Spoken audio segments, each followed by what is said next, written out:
Hello everybody, it's Lord Magicus here. We're back again. We're playing more Merfolk in Modern. Oh yeah, it's pretty hostile out there, but we're gonna take another crack at it. I don't know if we have solved the problem, but we're gonna try. So that's what we're here to do. So yeah, if you are watching my replay, do me a favor, click the thumbs up on my replay. I would really appreciate that if you did it. And subscribe to the YouTube channel. That'd be awesome. You can follow me here. That's awesome. That's great. I don't ask for your money. I just ask for your love. So I'm happy with that. Uh, in, in the chat here, I have the link tree. You can find all my stuff. So there you go. I I like to mostly stream fishes, but I do other stuff like. Well, I think that there's a good chance we'll see more Pauper at some point. So I enjoy playing that format a lot. All right. So yeah. All right. Let's I guess look at this deck, right? There we go. See? We have a deck. Yeah. It's not too far off from like what Nikachu was playing with, but I think the biggest difference right now is that I am going to try running it with 4 Harbinger of the Tide in my deck. I think Nikachu has like Silvergill Adept in his list, and I'm not a huge fan of that card to be honest. Like, it just seems really bad versus Orcish Bowmaster, and that card is pretty popular, so I just don't want to play Bowmasters with, like, I don't want to play, like, Gills into Bowmasters. It's bad enough with Spreading Seas, but I think we kind of need this card, and I'll talk about why in a second, but I definitely don't want to, like, be playing Gills that get my, like, Lord of Atlantis guild. That just seems bad. On the other hand, Harbinger of the Tide seems like it should be pretty helpful. It slows our opponents down on their aggro plans. It's really good against the Psychic Frogs. It's really good against Murktide Regent. I feel like it's probably good with the Chalice of the Void against the Boros deck. If we can like get Chalice and one down and start bouncing their creatures with Harbinger so they can't replay them, that seems pretty strong. So I want to give it a try. We'll see if it works or not, but that's my hope. Besides that, we are going to try Mockingbird again. I think this is a card that actually is kind of good versus Bowmasters. What's the best card to deal with Orcish Bowmasters? Guess what? Another Bowmaster. So we can play it with X equals 1 and copy their Bowmasters and then kill it. That's pretty nice. Yep. It's also worth noting that it gets through Chalice of the Void because we can pay more than 1 mana for it. So it doesn't have to just come in as a 1/1 flying. We can make it X whatever we want to avoid Chalice of the Void. So it's good for that. It's another 1-drop we can play with Flare of Denial if we're desperately in need of it, like say versus the Storm deck. Something you can just play it on turn 1 and have Flare up. That's good. Or we can copy our own creatures with that. Like copying another Harbinger of the Seas doesn't seem like a bad idea sometimes, so could be good. Yeah, then just more 1-drops here. The Spreading Seas, I think, is important to complement Harbinger of the Seas because, let's be real, Fish Fam, it's difficult winning a fair game of Magic in 2024. Like, you kind of have to be doing something to be unfair to your opponent, so we're gonna do our best. So, let's see. I don't know if my stream health is looking. It's not looking great, but. Yeah, all right. Well, and just in case I'm gonna record it, I probably should have done that when I started. I don't know. I see the signal strength is not terribly high, but hopefully the replay is not going to be bad. All right, yeah. I don't really have much else to say about this. It's a list of cards we're gonna play. I don't like playing all with more than like 2 or 3 Mutavaults, so I choose to go 3 Caverns because I think there are so many spell snares out there right now because of Murktide and trying to go after the Boros deck that I feel like we want more Cavern of Souls than Mutavaults, so yeah. And I think that in this kind of list with like so many creatures, like we're not playing like stuff like Dismember in our main deck, so or instead we're trying like Harbinger of the Tide, so more creatures means that Flare of Denial might be a little bit better, and it's more versatile overall. So it's I think that it's between that and Force of Negation, the Flare is the one that's less likely to be a dead card in game 1. If I need more counter spells, I will bring in the Force. Tishana's Tidebinder also kind of hits a lot of the same things we might want Force for, like, say, the One Ring. So, it's worth noting. But other than that, like, I'm not like, Vodalian Hexcatcher is kind of weak right now. I mean, it is nice as an extra Lord effect, but I'm not looking to rely on it too much. So there is another one in the sideboard if we ever go up against like Storm or Living End or something like that. So it's there. I'm not sure if I really need this extra one here, but we're gonna try it like that. So, and yeah, I think that this is what we want here. Tidebinder probably is fine against the Psychic Frog, right? Because it can at least stop it from getting flying and drawing more cards, and you know, maybe it's okay. We'll see. It's probably, I don't, maybe it might be better than Hexcatcher. I'm not sure. Well, I guess we're just gonna have to test this and find out. So let's go and give it a spin, see how it does.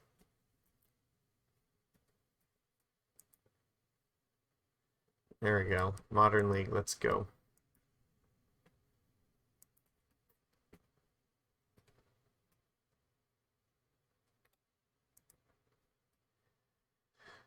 Oh, it's been a rough few weeks for us out there. This metagame is like all over the place, and it's not a terribly friendly environment for fishes, I don't think. But we're trying. We're doing our best. So we've won the dice roll, and this is actually a really good hand. We're gonna keep it. Go Dockhand into Spreading Seas into maybe Harbinger of the Seas and just win the game. That's possible.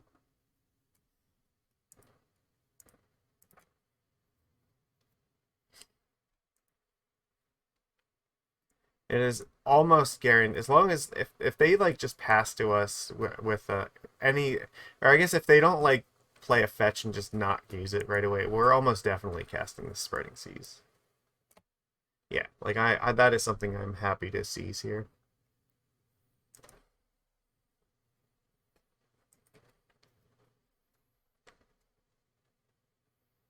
Neat. Okay.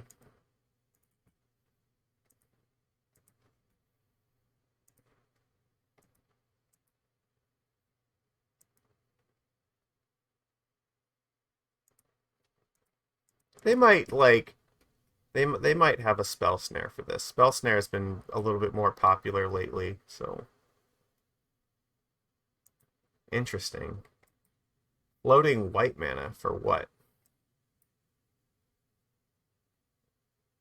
Cycling and Generous Hand. Oh, we're up against Living End. Okay. Well, then we should be in pretty good shape. It's going to be very difficult for them. I don't even know if Living End has, like, basics in their deck at this point. Like, we're just going to slam Harbinger of the Seas, and they might not be able to cast spells.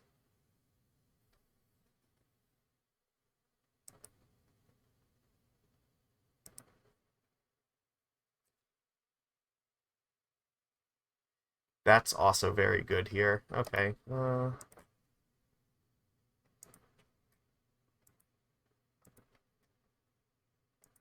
Attack. So we play Harbinger of the Seas. They're never playing... Yeah, they need a basic forest or basic plains here. And we have the Flare of Denial here to make sure that this gets into play. What are you going to do? They're going to cycle. Okay. They might be trying to find Subtlety. They did not find whatever they were looking for. There we go. Harbinger of the Seas, fucking fantastic against this deck. So we're up against Living End. Okay, so Chalice is going to be awesome. Harbinger is pretty good. Let's see. Hexcatcher is good. We want this card. Like, we want Force. And this is definitely not a match where we need to worry about Harbinger of the Tides.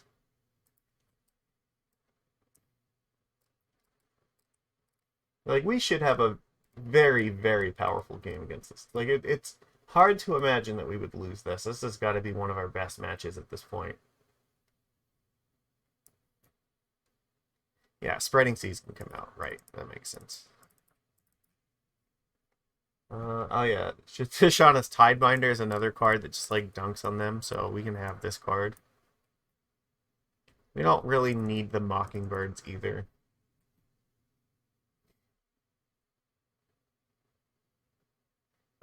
They do have Subtlety, right? So we might want Subtlety of our own.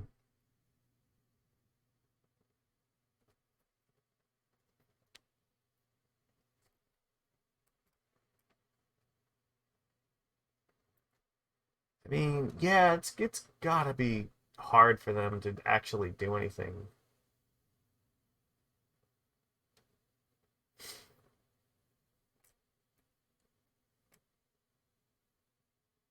Okay. Sure. This should be fine. We have so let's see. They don't have grief anymore, so let's see. We have Force of Negation. We have Subtlety. We have like this has got to be an easy keep, right? They've mulled to 5. Like there's no fucking way they're going to win this game. It's just not going to happen. I think we're just playing one of these Sink into Stupors tapped in turn 1.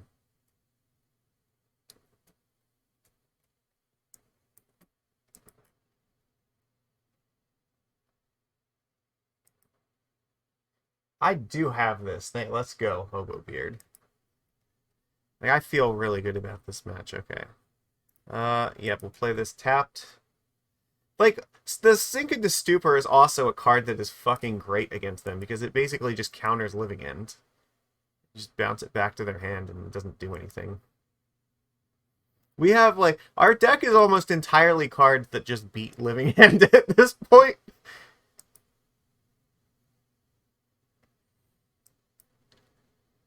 And I mean, we didn't play all 4 chalices for this deck, but we did want them for the energy deck. So, alright, they have basic forest, so Shardless Agent is still an option here.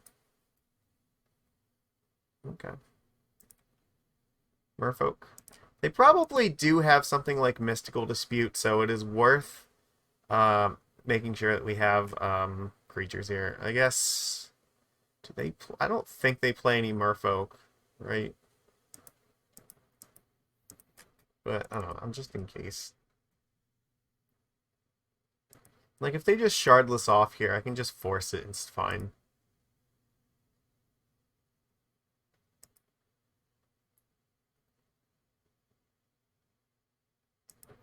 No, they don't have another land. Okay. Well, that's going to be really hard for them then. Um. So what do I do here?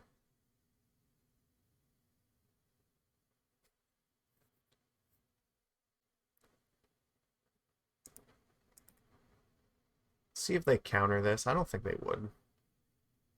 Alright. Get our clock in play, so there's like basically no chance that they can race this at this point. Because we'll have Tishana's Tidebinder here. I think Harbinger of the Seas is probably getting pitched to Force of Negation right now.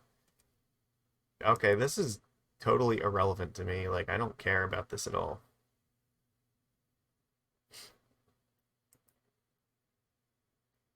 Um, does this matter?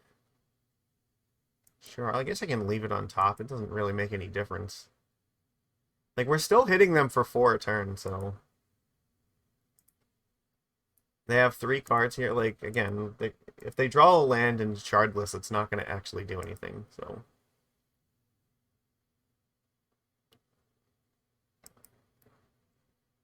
I could also just Dockhand them to keep them off of the mana they need to go off, too, so... That is totally an option, and I will probably do it, to be honest. Like, I'll just tap down their forest and their upkeep.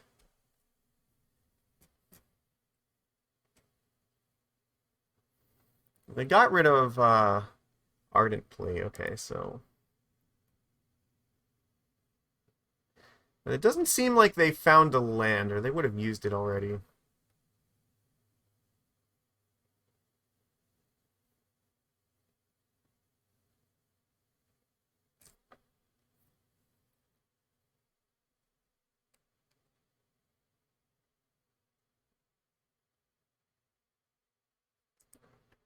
Okay. Oh, yeah. Alright. My turn.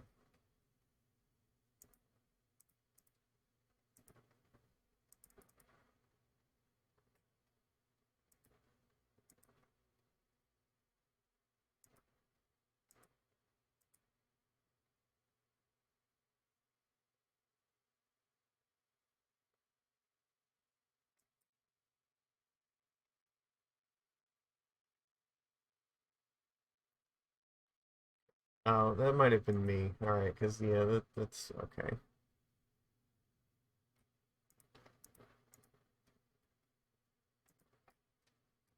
Yeah, I know my connection's gonna goes in and out sometimes now, so okay, we win. They were just like, oh yeah, there's no possible way we're getting through this. All right, there we go. Well, we just like absolutely bodied living in. It's probably for the best that we started recording this. So I realize that the stream may be going in and out, so the replay will have everything not broken up. But yeah, we just crushed living in. They had like our deck is comprised almost entirely of cards that just beat living in. So yeah, it is very hard to imagine us like losing that match. They don't have grief anymore, and they don't have violent outbursts, so they can't protect their combo with force, and they can't like stop us from playing stuff with grief. So, all right, we've won the die roll. Excellent. This is actually kind of a bad hand. We have 5 mana sources and like a flare. Ugh, that's bad.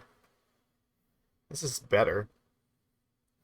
Not by a whole lot, but actually, you know what? Maybe this is fine. We'll just get rid of an Aether Vial here. Maybe we just like Violin Harbinger and everything works out.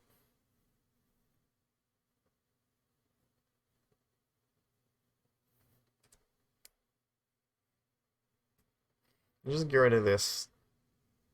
This is way better than the last hand because at least we have a curve that like ticks up here, and Vial means that we can more easily like cast this for actual mana without hurting ourselves. So.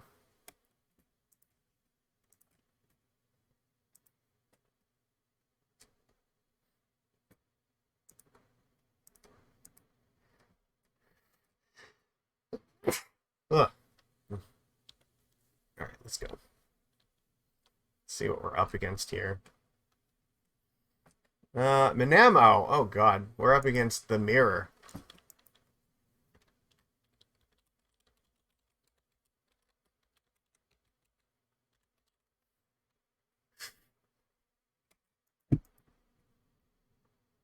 Did my chat not work here? Oh no, there it is. I am lagging a little bit.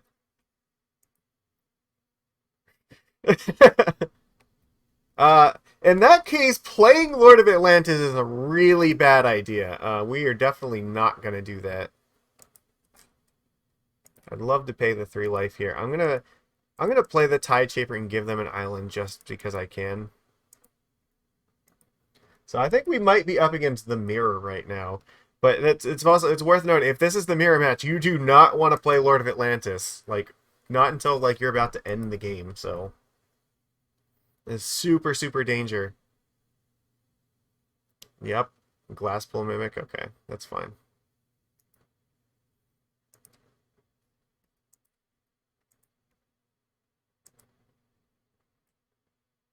That's a much better card to be playing right now. Yeah, okay. I can use this Lord of Atlantis and Flare of Denial as a Force of Will with my Aether Vial if I really need to.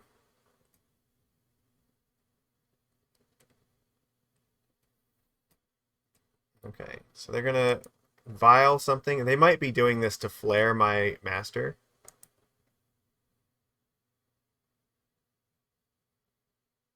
Interesting, okay. So I have this play too.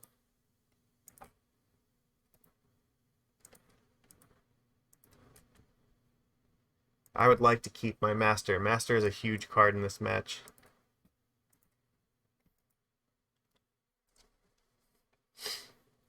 Alright, good. And we'll tick our Vial up to 3 and get Harbinger of the Season to play, just because we need to get creatures out. We can always cast them here. We're ahead at this point, and we just want to maintain that advantage. Silvergill. Okay. Silvergill is a card that generally, like, it's actually not that bad versus our deck, like, because it does get lots of mana available. So pick this up, just because I need to play as many creatures as I can here. All right.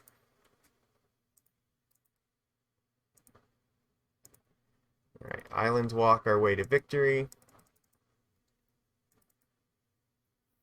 This also means if he plays Cavern of Souls, then it's not going to be able to pick Merfolk anymore. But the same thing is true of us, so. Alright.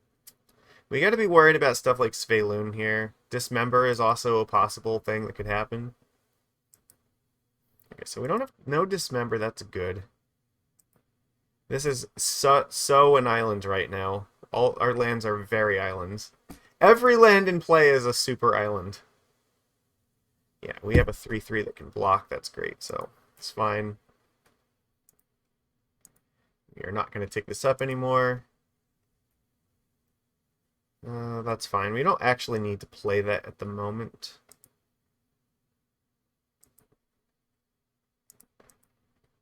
We can't put in, like, Trickster or anything of that sort, so this is fine. And we are just attacking for 9 next turn, so that's the idea.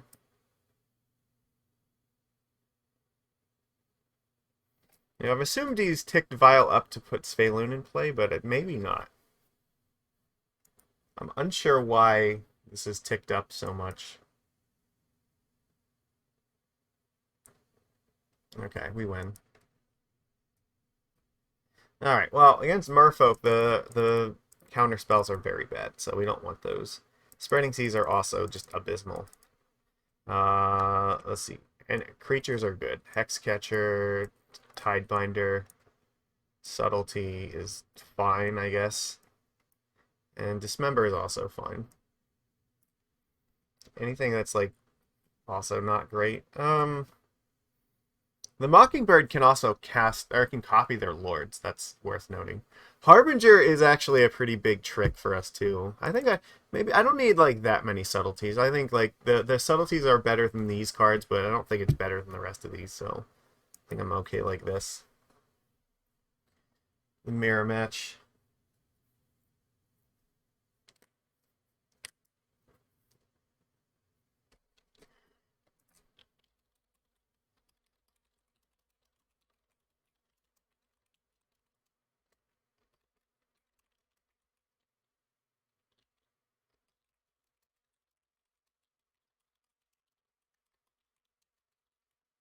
And just leaving a note in the chat in case like people are watching live so that they can see.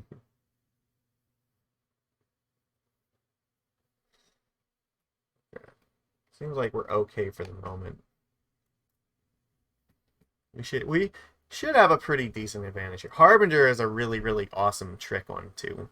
Tidebinder is also very good because it can shut down opposing Aether Vials, so it's nice. So yeah, we can interact with them. So this is actually a pretty good start to the league because Merfolk is usually like kind of a 50-50 match, but we had a really good hand for game one, which and means we have a much better chance of winning now. So.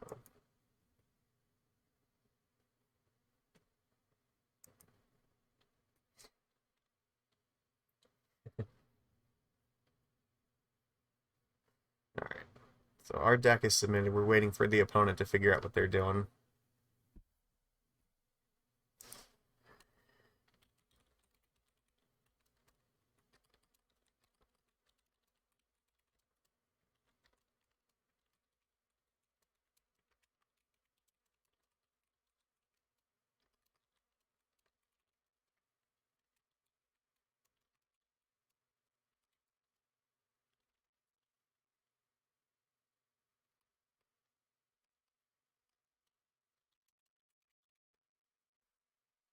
Okay.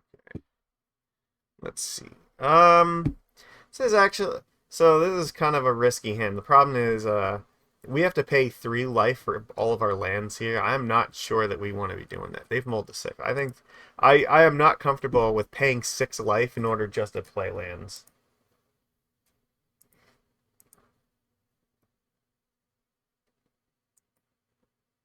So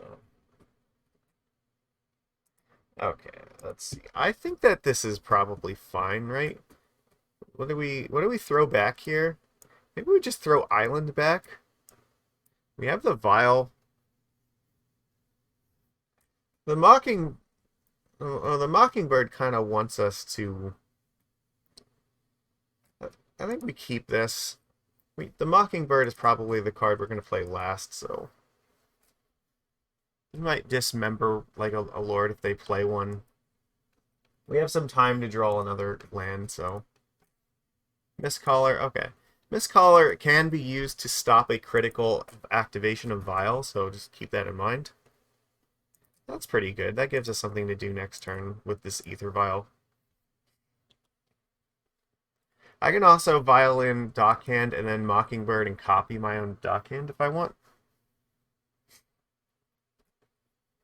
But really, we want to get another land so we can Violin Master and copy Master. Hexcatcher is fine.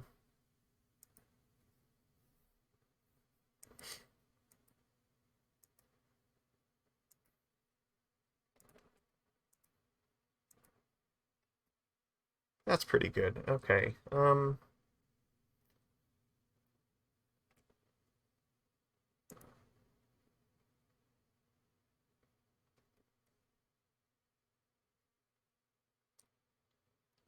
think here.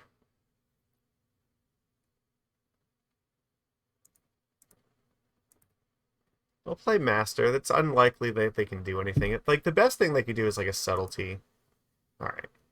I don't think that they're going to stop this, but I'm doing this now just because if they want, I make them make the decision as to whether they want to stop the Aether Vial with the worst information possible. If I do this in their turn during combat, like they might be more inclined to sacrifice this thing, but I prefer to get my creatures in play quickly because I think there's a much better chance that my creatures are going into the red zone.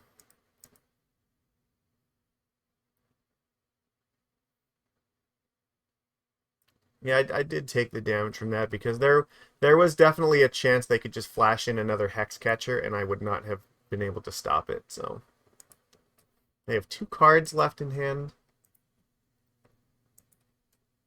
Neat. Okay, so here I'm going to play the Mockingbird and then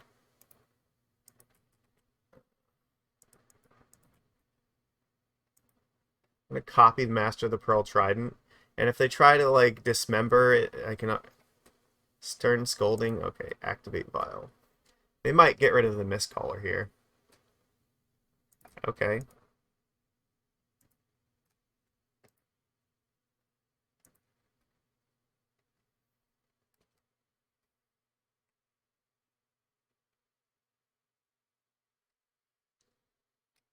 Alright, so then I can copy my Master. This is the best thing to copy here. My board is way bigger than his now. He only has 1 card. I still have another Lord to play. So 13. Right now, we're killing him next turn. If he doesn't have anything, like, he actually just dies.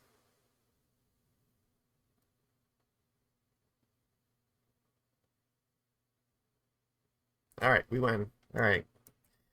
Easy start to this league. Good. Alright, let's go. We're on the play again. Awesome. Mockingbird was looking very good there.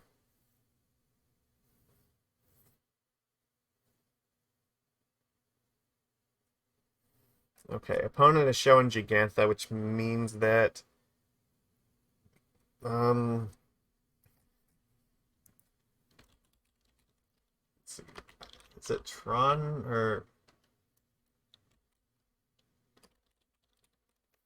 I don't think that it's energy, is it?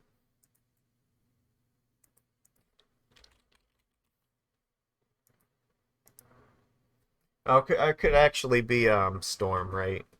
If it's Storm, then this hand is gonna die. I guess it could be energy. Actually, if it's energy, this is also a dead thing, too. The Raptor is not a double red, so... What's up? Oh, Stoneheart, yeah. It's either energy or storm, and I think this hand is losing to both of them, so I'm going to mulligan this. This looks a lot better. This is actually way more likely to kill either one. think... I think I'm just getting rid of the Mockingbird here, and then I'm just curving out into Harbinger.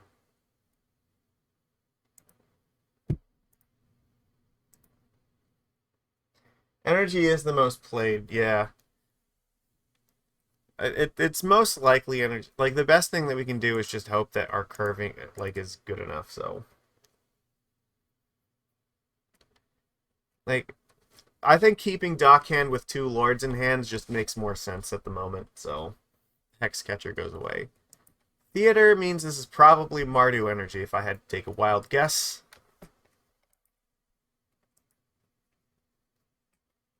That's pretty good. I guess I'm going to play the Hexcatcher right now.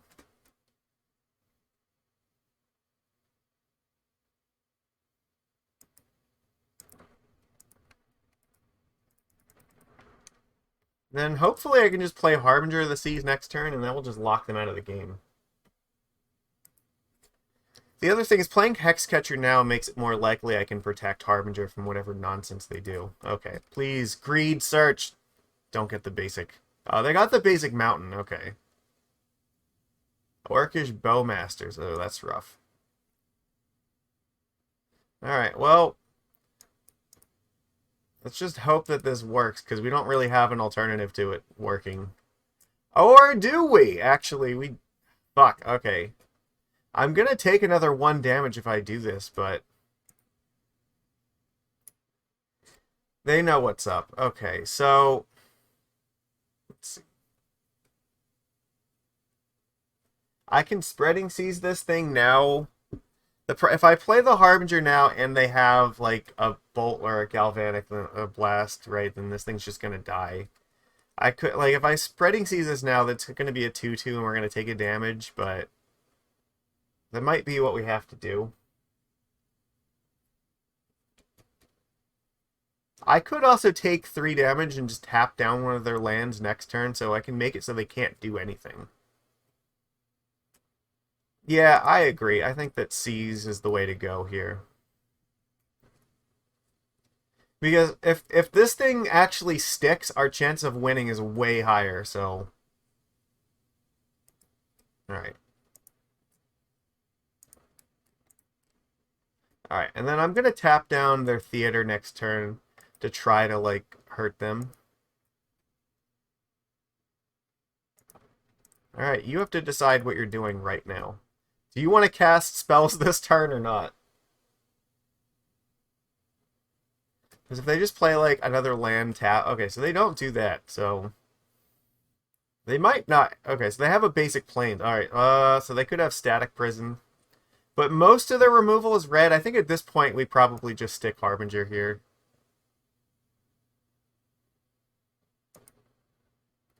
They could have Static Prison, but you know what? If they have it, then so be it. They do! Oh, opponent, that was not the right thing to use this on. That was... Unless you have, like, multiples of these things. Alright, well... Hopefully this is going to be good enough. You can just play 2 Lords next turn and hope that we get there. We're just praying they don't have another Static Prison. It's possible we could, yeah. Because if their hand is like red removal, then we're in good shape here. Yeah. Okay. If they're only attacking with that, that means they probably don't have anything.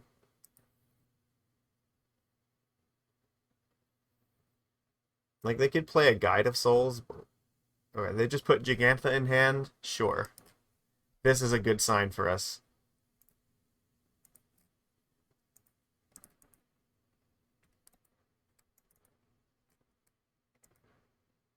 We are now officially racing them. We're 2-0. We beat Living End and we beat Merfolk. So now we're on to Boros Energy. Or, look, actually, Mardu Energy. I lied. We knew that the removal was coming, so the Spreading Seas plan worked. We got rid of the red mana, and now all they have is the plains. And I think they only play like maybe 2 or 3 static prisons in the main deck. So they just don't have anything. They're going to give us the Dockhand back, which means we're going to keep tapping the plains in their upkeep anyway, and they clearly didn't draw at the time. So, but yeah, fish on fish crime is always sad, but you know what? We do what we got to do. So, all right. The Mardu energy, I think they have usually 2 or 3 static prison, and they had to find it that turn because they weren't getting it otherwise. It is worth noting that the Mardu deck only has like 3 basics, like 2 plains and 1 mountain, but most of their important spells are red. They have static prison for white, but that's about it. I guess it's possible they could find the 1 ring, but it wouldn't really help them very much, so yeah, we were winning here. Okay, so what do we want to do with this? Let's get rid of... Okay, I think we want, what, the Tidebinder? We want the Chalice of the Void, obviously. We don't really need Dockhand here.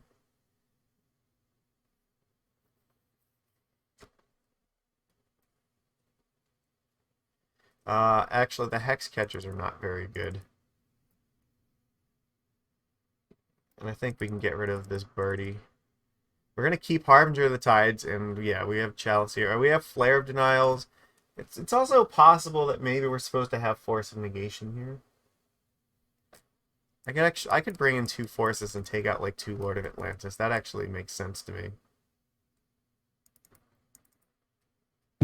Can do it like this. The thing is, all we have to do is protect Harbinger and we win. Now, they also may have the 1 ring, which we need the counter spells for. Yeah, so, oh, you know, I might have, maybe on the draw, like, I don't know. I think maybe in the draw the Tidebinder's not as good, but all right, this is probably an okay hand.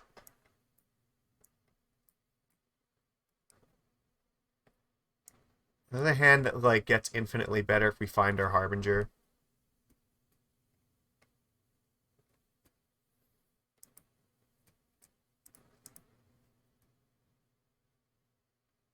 Yeah, I think on the draw actually maybe we should have had Subtlety instead because of what, Flage, I think. All of our hands need Harbinger this season. Harbinger of the Tides is not bad, though.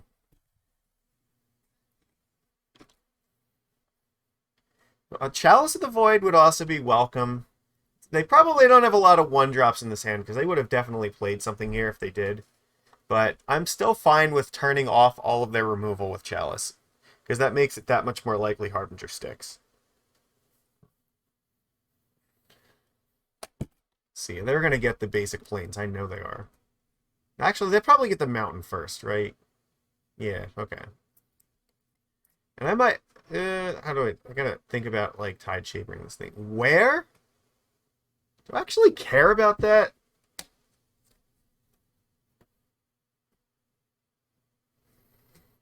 Maybe I kinda do, actually. No, this thing... Alright, maybe I don't. No, that's fine. It can go away. Like, if we had already ticked it up once or twice, then I might have considered it. Oh, that's great.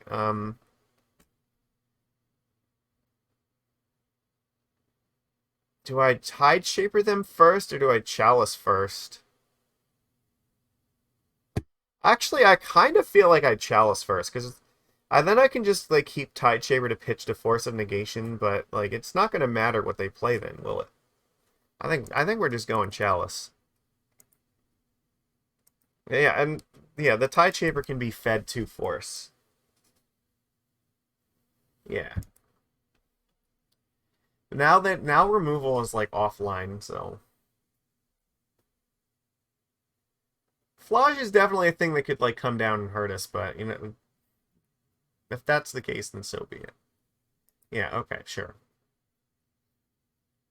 We have answers to this we can find in the future.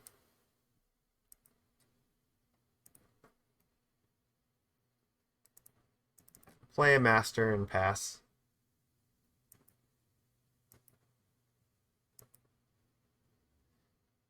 They only have 3 cards left, so that's worth noting. Like, did they mulligan? Is that what happened here? They did mull to 6, okay, on the play, so they can cast all their dumb 1-drop spells. That doesn't make any difference. Where? All right, that one we're definitely forcing.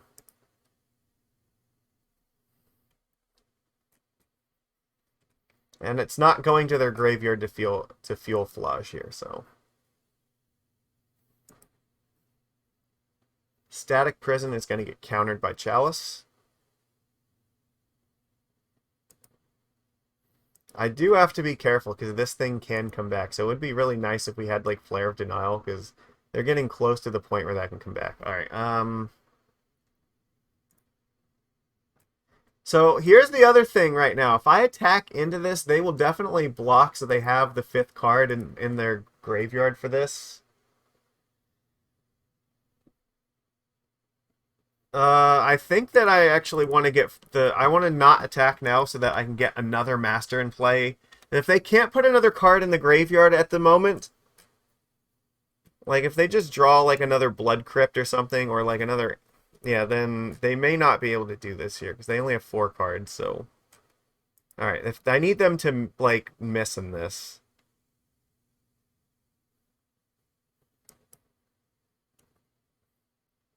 They found the One Ring, but they can't actually use it, right? Okay. But here's the good news: is now Flage is not going to kill us because we can protect ourselves here. I can actually block this. Well, no, land here is actually not going to help us very much because no, actually it would turn that off too, right? So. Yeah, land would be fine. I can block this. They'll have a card in here, but I can make my guys 4/4 so that, like, when Flage attacks, at least it's not going to kill off my creatures.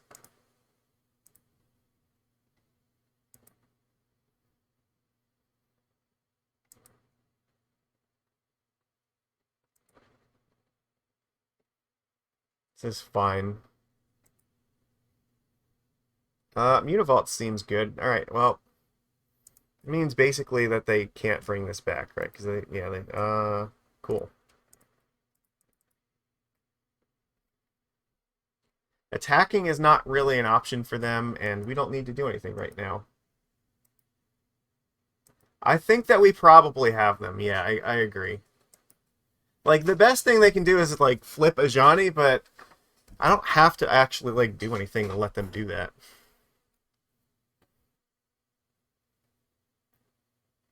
Well, I don't. What I can attack, but they can just like block with like that and the token, right? And that doesn't really seem that great. Oh, you know, we had Island Walk. Never mind. You're right. I forgot. I'm definitely not blocking this 2 damage though. This is not relevant to me. But you know what? I think that we're winning anyway, so I'm not sure that it's going to make any difference. Because, yeah, we just kill them in like 2 turns as it is, so let's just do that.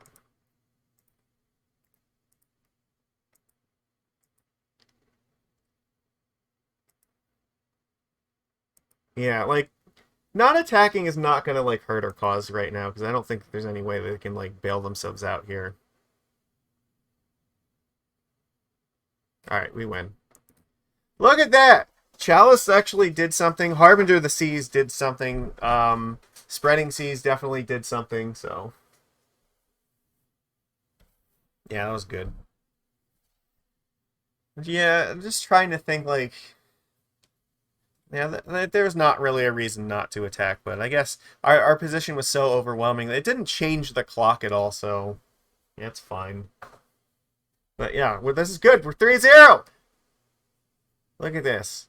Living End, Merfolk, Mardu Energy. We look.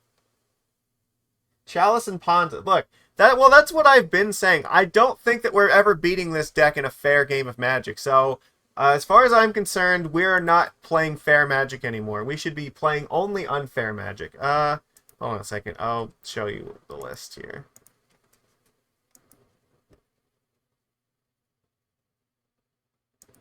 What? No, I canceled it on purpose. Because I wanted to go over to the deck list here. Here we go. This is what we're rocking today. So we have some Mockingbirds in here. Yeah. I am playing Harbinger of the Tides in my main deck instead of Silvergill Adept because I feel like this is a lot better versus all the Murktide decks. Bouncing a Murktide or a Psychic Frog with Harbinger seems way better. Nikachu is like playing Silvergill Adept, and I don't really feel like Silvergill is the card that we want. I think it's actually this card. Playing uncounterable bounce spells for Frogs and Murktide seems really good, and Harbinger is also going to synergize with Chalice really well against the energy decks because bouncing their 1-drops and then them not being able to replay them, or the same thing with like Harbinger of the Seas. If we turn off all their lands, anything that they played before we turned off their mana source, Harbinger can just bounce, and then they can't get back in the game, so... It is true that Silvergill is kind of good with Flare, but, like, I'm still not super convinced by it, because it's so fucking bad versus Bowmasters, and Bowmasters is still, like, out there in force, so... So I really want to try this instead. This is much more resistant. Its effect is a lot better. Copying it is probably a lot more relevant, because we can just, like... Again, it synergizes with our Ponza plan because we can turn all their lands into islands and then use Harbinger and like Mockingbird to copy Harbinger to just keep bouncing all their stuff back so they can't replay it all. So, actually, the more I play with this card now that I actually know how to play it correctly, yeah, this card is actually really good. I think I like this a lot in this deck. So. And it can also, like, there's always board states where, you know, opponent might play, like, a Bowmasters, and we can copy their Bowmasters with Mockingbird to kill it, so that's nice. Yeah, it does hurt my soul that there's no Sphaloon, but I don't know that... We're not in a game... Sphaloon is good for winning fair games of Magic. We're not really looking to win fair games of Magic at this point. We're trying to lock our opponent out of being able to play at all. So... As far as I'm concerned, that's the only real plan that we have at the moment. I'm unsure if I want this Hexcatcher here, but it stays here for the time being, so... And I don't really... Yeah, everything else seems like it's fine. I'm not hugely a fan of Hexcatcher, but I guess it's okay, so we'll try it for now. I'm also not hugely a fan of Tidebinder, but I guess it does kind of the same thing that we want from, like, Harbinger, where it interacts with things, but it's... Cavern of Souls makes it uncounterable. There are a lot of like Stern Scoldings and like spell snares and stuff out there, so I think that having at least 3 caverns is a really important plan at the moment. And I like having my interaction being uncounterable, so I think that it's probably worth doing more creature-based stuff like this. So yeah, that's just my thought on it. So yeah, that's what we're doing for today. Subtlety is good enough that you probably don't want to cut it entirely, because, like, it's still good against all the flaws out there. Like, Amulet Titan still does exist, which you really do want it for that. I mean, you can bring it in against all, like, the control decks, so... Any deck that's playing, like, Teferi Time Raveler, you probably do want Subtlety in it. Because they're also going to be playing Flage, or, like, fucking Solitudes, and you do need to have something, at least. Again, you're just looking to protect your Harbinger of the Seas, and if you can protect Harbinger of the Seas, you'll probably win. The format is like, yeah, it's a bunch of ramp, like, yeah, Reanimator, Amulet, like, well, at the top of it, you also have, like, you have your Dimir Murktides and your, like, all your energy decks, and I don't know, it just, to me, I don't feel like we're winning a fair game of Magic versus them. Like, all of, like, stuff like Sphaloon is way too slow. We either stop them from playing entirely, or if they get to play the game, then we're not going to win. So, I'm just trying to not get them to play at all. Yeah. It makes me sad because I love Sphaloon, but I don't think that we need her services here today. You would have never thought that 4 years ago we'd have so many cards in these slots. Yeah, well, we're about to get more. That new Merfolk from Duskmourn is actually a card that very easily could slot in over Harbinger of the Tides in this deck, so... 4 in a row we're on the play. That's fantastic. See, Svaloon is looking on from the sideline. She's very pleased with what we're doing today. This hand is fucking hot garbage. We're up against another energy deck, it looks like, so let's get rid of this shit. This is way better, I think. We'll keep this. Well, actually, I don't know. Maybe it's not way better, but it's got to be better than what we started with. Yeah, actually, I don't know. I gotta think about this for now.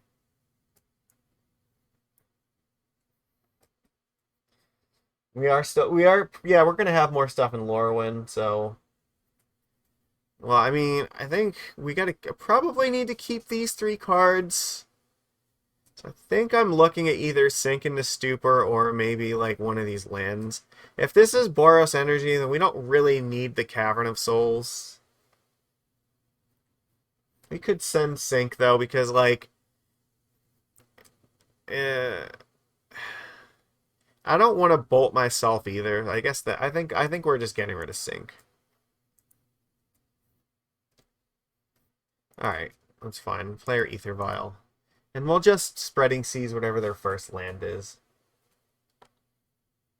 Yeah, it's true. Like, there's some consideration to, like, maybe keeping Sink here, but no. Guide of Souls, alright. Well, I'm definitely using Spreading Seas here.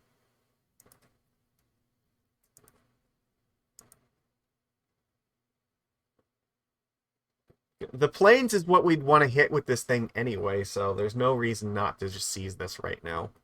It also potentially puts us closer to a turn 3 Harbinger of the Seas.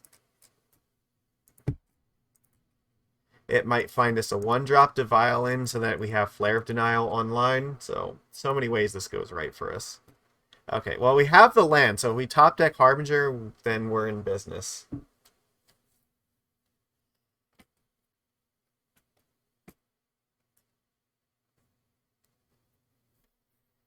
We'll even have protection for it with Master. That's right. Seize the day! You are not getting Basic Mountain. There's no fucking way. Yeah, that's what I thought. Their shields are going down, so if we top deck Harbinger this turn, we probably do win this game. Like, I think we have enough that a top deck Harbinger could actually do it for us here. They found... Oh, God. That's so bad for us. Alright, well, never mind. We're dead.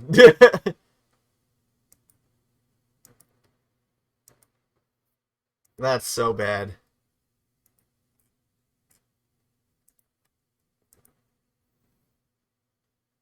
I mean, I guess if we find Harbinger, we force them to throw away both of their creatures to get rid of it.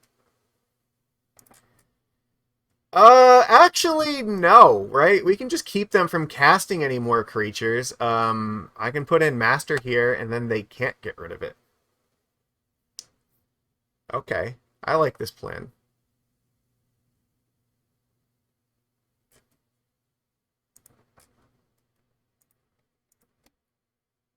Alright, you know what? Maybe it's gonna work out. We need to, like, live for a turn here, but... I think we might be okay because they can't sacrifice these 2 things to get rid of the Harbinger. So mana offline for them, then yeah, okay, that does nothing for them. So like their best hope is like Gigantha, but we're not going to let them do it. And then once we put this Master in play, then it's like it doesn't matter. It's too late. So no. No, it would not have been. We need to get this in play while they are tapped out so that they can't, like, Galvanic Blast it in response. And now I can hard cast my Flare of Denial if I need to.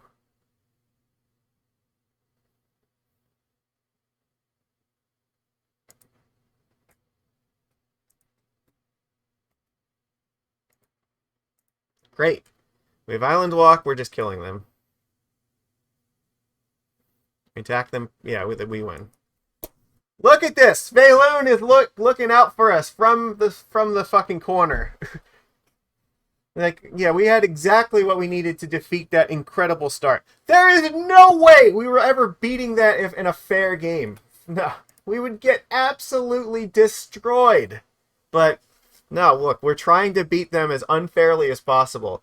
The spreading seas in the main deck, I think, is a good idea to be playing with Harbinger right now.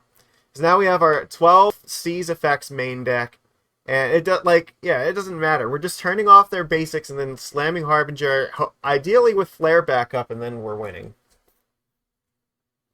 We did not play fairly. We played a fucking moon that they could not beat, and then they died. That's what happened. Okay, so where do our notes say here? We're on the, so actually, if we're on the draw, then we actually probably want Subtlety instead, right? The Dismember is probably better on the draw, yeah, because we probably don't want Tidebinder on the draw. It's a little bit slower. Because they have Flage, and we need to definitely make sure Subtlety doesn't get... Or Subtlety protects us from that. We want our Chalice here. Then, yeah, Dockhand can come out. I don't... Yeah, Hexcatcher is not very good here. Don't really need a lot of Lords at the moment. And probably Flare can come out. But see, the difference is Nikachu still has Force in his main deck just in case of the One Ring, so I probably should leave in at least 3 Flares for that. So we take out the Lord of Atlantis, I guess. That's fine. I think that on the draw this makes sense. Moon-based magic has been fair since Modern began. We just gave it the Horizons treatment. Alright, you know what, maybe. Alright, I can almost accept that argument.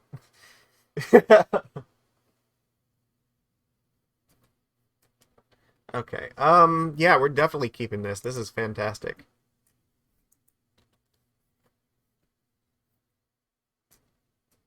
I'm just gonna slam this Chalice and hope for the best. Actually, you know what? I'm gonna dismember this thing first.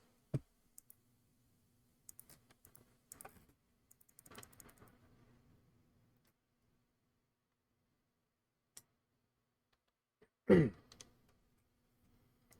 gonna alright, I'll play Chalice and then I'll probably follow it up with like Spreading Seas. Or actually, it depends. If I draw the land, I might play Harbinger first. Probably play Thoughtseize. Oh fuck! They found Thoughtseize to get rid of my Chalice here. But you know what? That's still kind of fine because the rest of our hand is not much better for them. Like they are still in a lot of danger right now, so they have to take Chalice here. That's like their only choice. And then I'm gonna seize their planes and then ideally follow it up with another seize. So this is good for them, but it like they're still in a lot of danger. Like, Harbinger is a card that is sitting here threatening to just kill them at any given point in this game, so... They take the Spreading Seas, okay. Neat, alright. Alright, well, here goes Chalice of the Void. They could have a Wear and Tear, that might be what they're thinking about, but... The thing is, if I play this Chalice here and then follow it up with Harbinger, this Plains doesn't actually do anything, so... I can also now still Tideshaper them if I need to. Alright, what do you got? They got, that's 2 Amped Raptors, ugh. Alright, well, that's rough, but what are you gonna do? You know what? This Mockingbird can also, like, copy this thing at some point. That's definitely an option. Oh, that's very good, too. Alright, well, let's play this first, because I think that we've got a good hold on this game right now. No, we are in a very good spot here. Because they can't, like, do anything at the moment, and... I have the option of, like, playing Mockingbird and, like, copying their stuff. That's not ideal. So the thing is, Ajani's gonna flip, and then, what's ability? Yeah, I can't afford to block anything right now. I can use Harbinger to bounce this Pride back to their hand.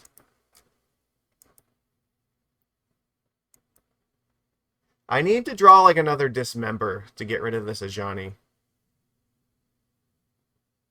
Yeah, I don't want them to shoot Harbinger. I have the other option of like copying this Harbinger here, but it doesn't seem much better because this is a 0 ability, so.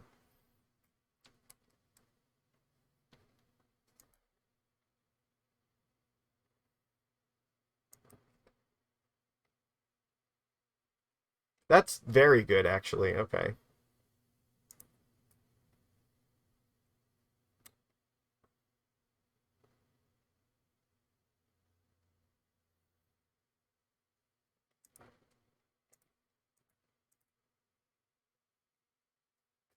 This doesn't count as killing the creature, so. I can. Actually, there is another possible way to go about doing this too, because I can bounce the Raptors and then they won't have any red permanents right there, so they can make 0/1 tokens, but if they have to control another red permanent, and if they don't have another red permanent, then they're not actually doing anything here. No, I absolutely can. The Mockingbird, well, gets around Chalice, yeah. So let's see. Getting rid of the Raptors might be the way to go. I think that's what we're doing.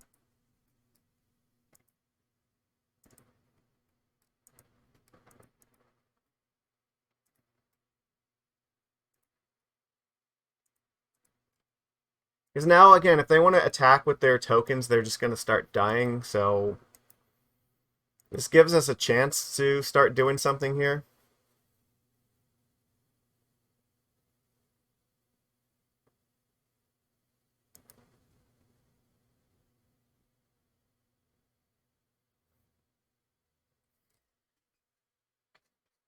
Interesting.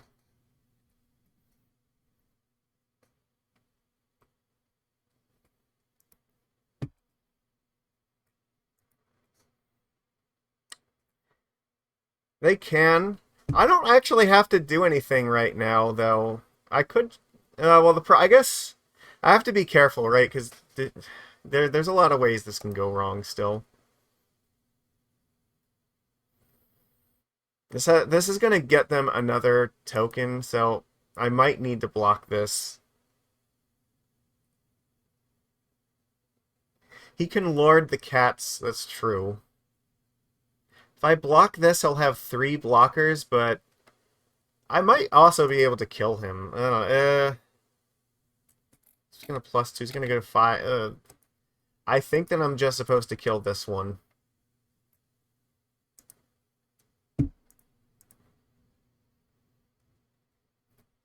All right. Yeah. Well, Ajani's going to be a problem no matter what we do. So I'm hoping that we can find a more permanent solution to this.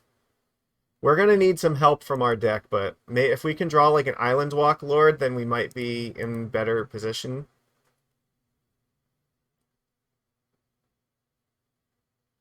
Like these can get bigger, but we still might be able to. If we can draw like a Lord of Atlantis, then I can kill Ajani, and then I still have like some stuff that I can block and not die, and hopefully set up a defense.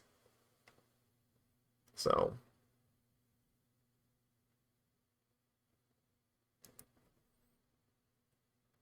that was definitely not the one that we needed right here. I think that basically just kills us, right? I don't think that we can defeat this now.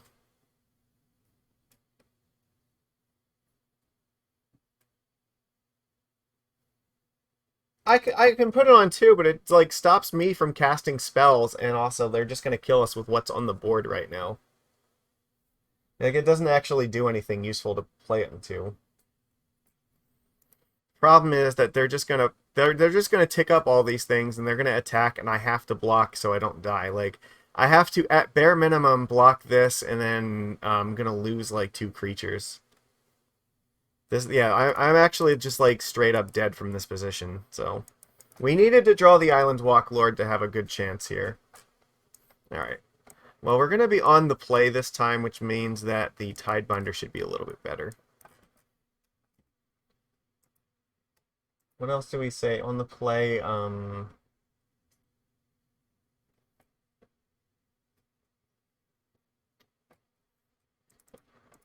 The lords are a little bit better on the play than the dismembers are. Sure.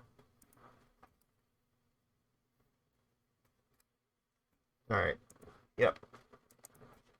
Ajani is hard. Like, you know, they had Ajani at the right time, so that was not. We needed a little bit more help than we had. It was close, but that's why I'm saying, like, Harbinger gave us a chance at the very least. This is not a good hand. This is way too slow. We're going to die. Mulligan this. Unfortunately, this has no lands in it, so we're mulliganing to 5, and we're just hoping that we can just keep, like, 2 lands and a Chalice and, like, a Harbinger of the Seas or something like that. Fair Magic is just not going to beat them, so this doing nothing till turn 3 is just a recipe for death.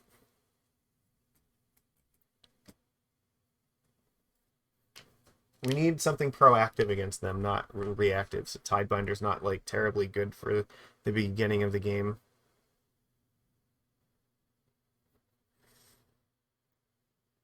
Alright, let's go.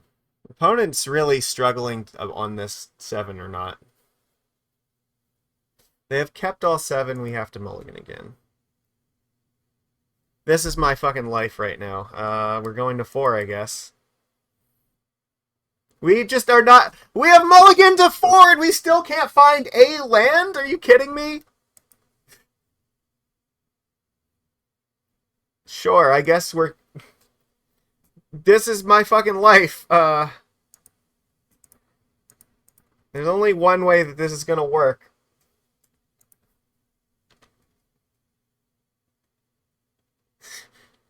Look, we are dead to, like, a single spell. That's it. What we want to draw right now is, like, Spreading Seas into the 3rd land. That's it. That's the only hope that we have.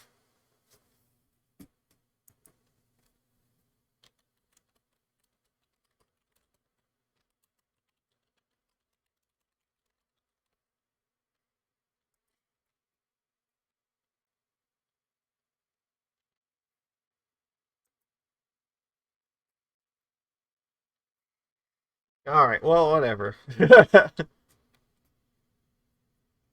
The only way they lose this game is if they, like, punt incredibly at this point.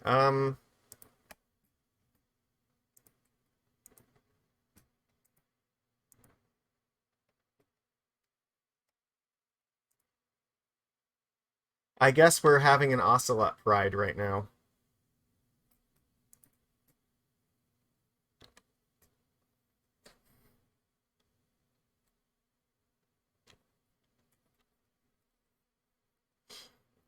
Alright, well, here's the thing. If we draw the land, we actually can win the game right now, so...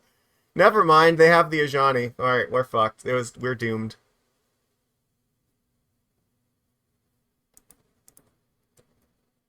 Actually, if I block this, right, Ajani is just gonna flip.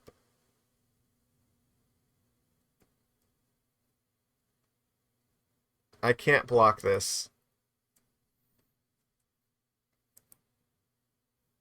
Alright. I mean, at least if we draw the land, the game gets interesting.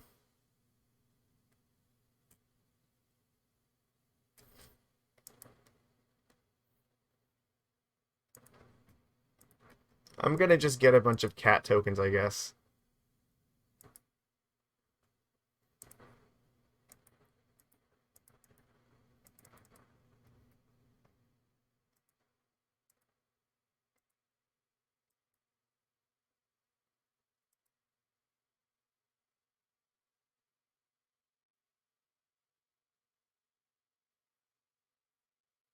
Alright, thanks, Stoneheart. See you later.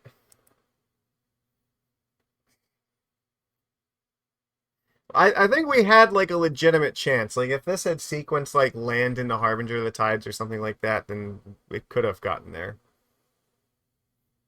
It seems very unlikely that it's going to happen now, though. They found Fatal Push.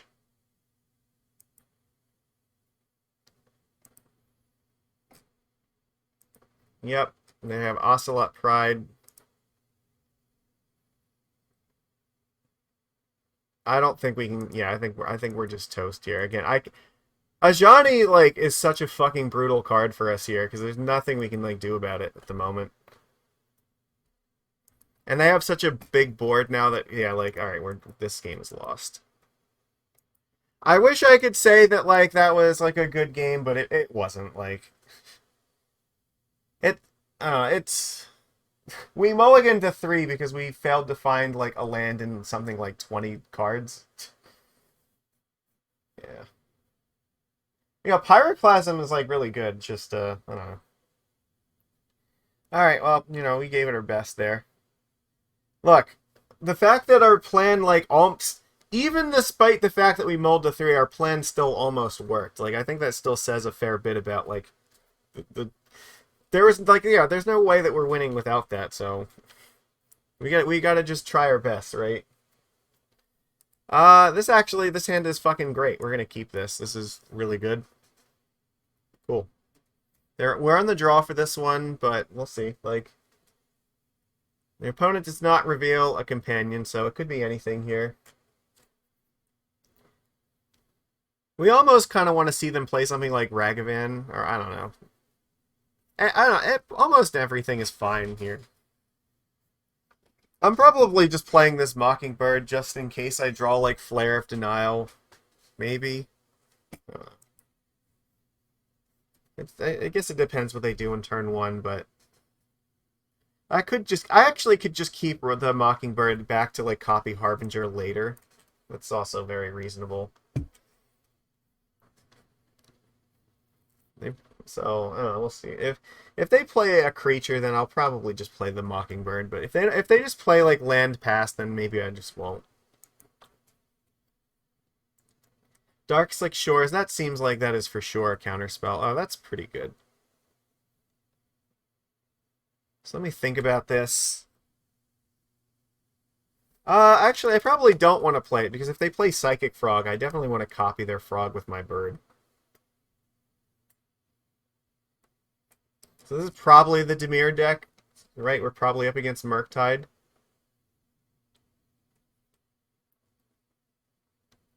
Yeah, Pyroclasm is getting reprinted into Standard, which is pretty interesting.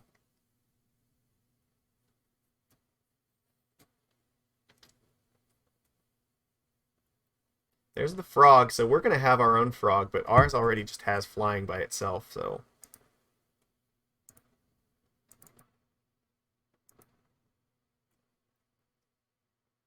You want to subtlety that? Here's the other cool thing. If we can get our Harbinger of the Seas out, we can, like, turn off their mana and then potentially just bounce it with either Sync or Harbinger of the Tides. Yeah. Sure, okay. We're just hoping they don't have, like, a counterspell, I think.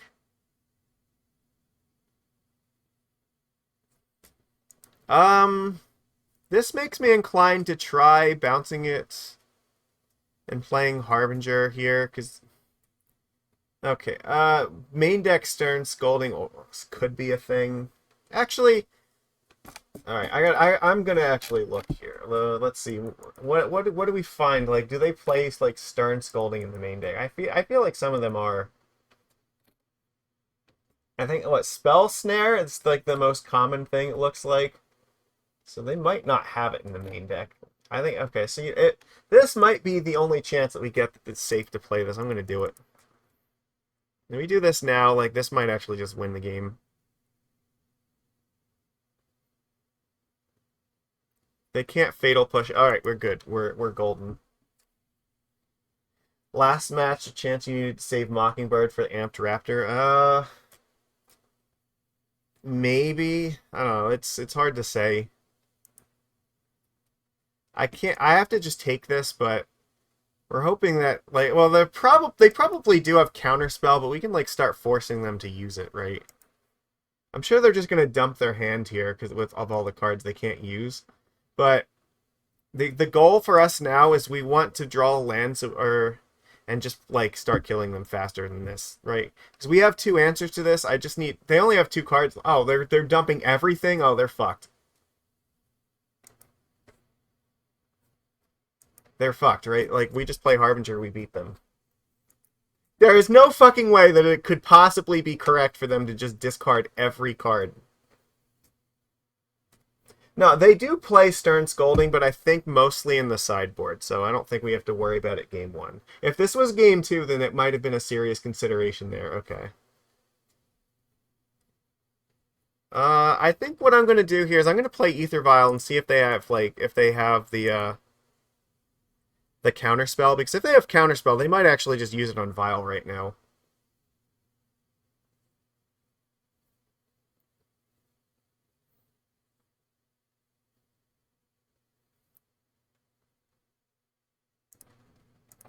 Alright, do you have exactly Counterspell left in your hand? They do. They have Spell Snare, okay. Well, then next turn we're just putting all of our hopes and dreams into this Sink into Stupor.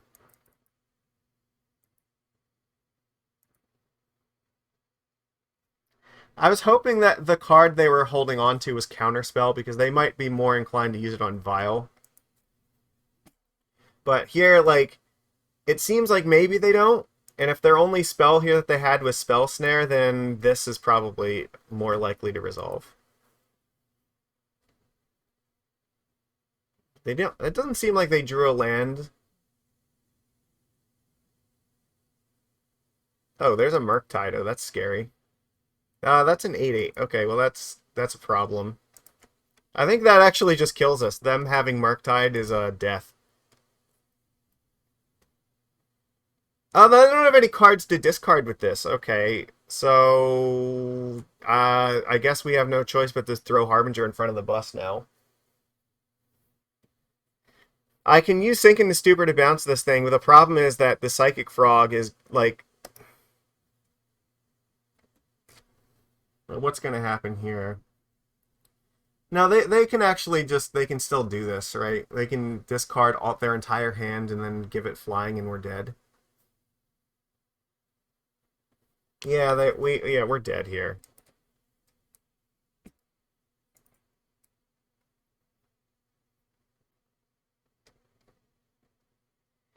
It's like almost not worth playing the Sink right now.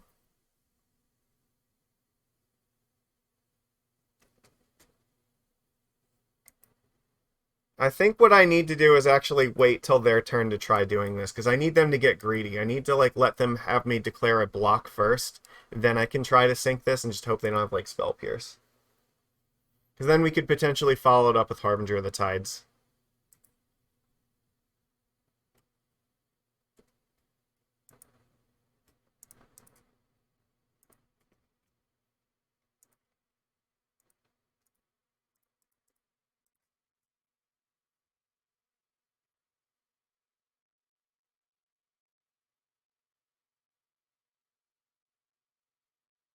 Okay, we're still alive. Again, if we draw Harbinger of the Tides or, like, another Sink into Stupor, we're not dead yet.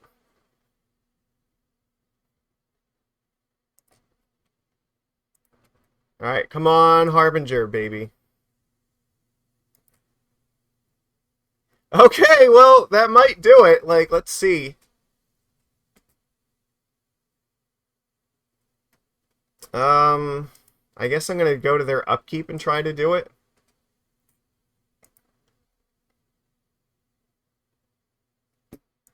If they didn't have it before, there's no way that they have it now, right?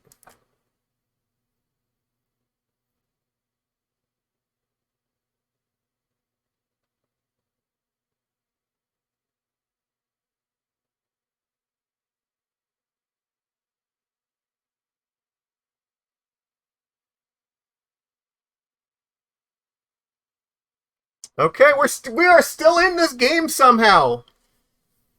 We're not in a bad spot here. We have a Lord coming in online. Mutavault can start getting back in here. Okay.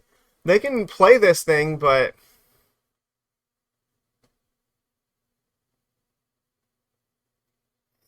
this isn't over. We're still in it.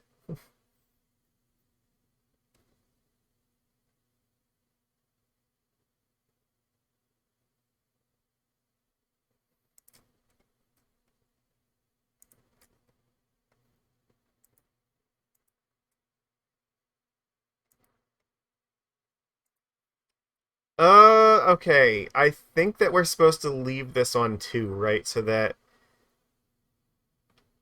they can't actually kill me with this turn, so my best shot is to put the lords into play. Mockingbird is also very good here.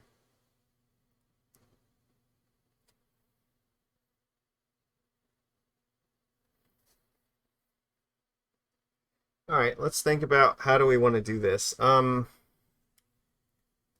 I have the ability to attack them with the Mutavault. I can play Lord of Atlantis, Violin, Master of the Pearl Trident. They're going to draw 5. They can put me to 1. 1's not dead. The other thing is they can counter this though, but if they dump all their cards and put me to 1, it doesn't actually like help them at all, right?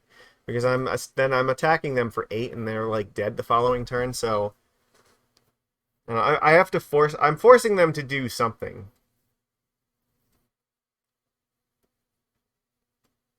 This might be the only turn that I get to play the Mockingbird, though, which is worth considering, because they can have counter spells online after this.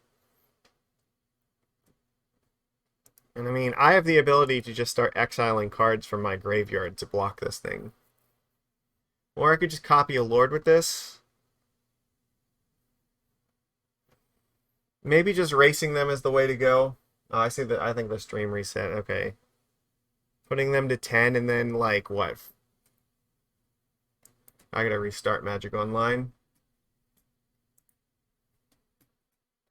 Do do do do do do do do do. Uh.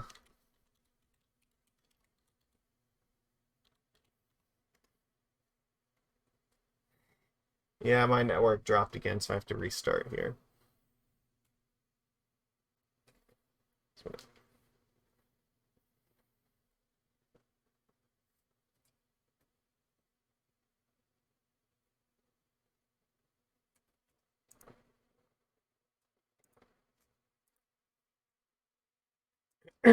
Okay. Can my game come back? Is that possible?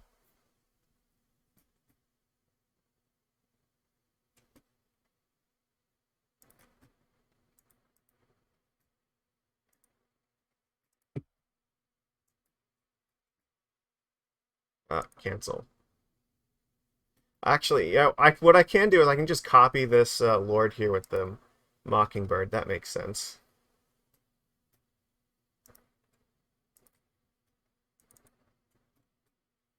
Yeah, I'll copy the Lord.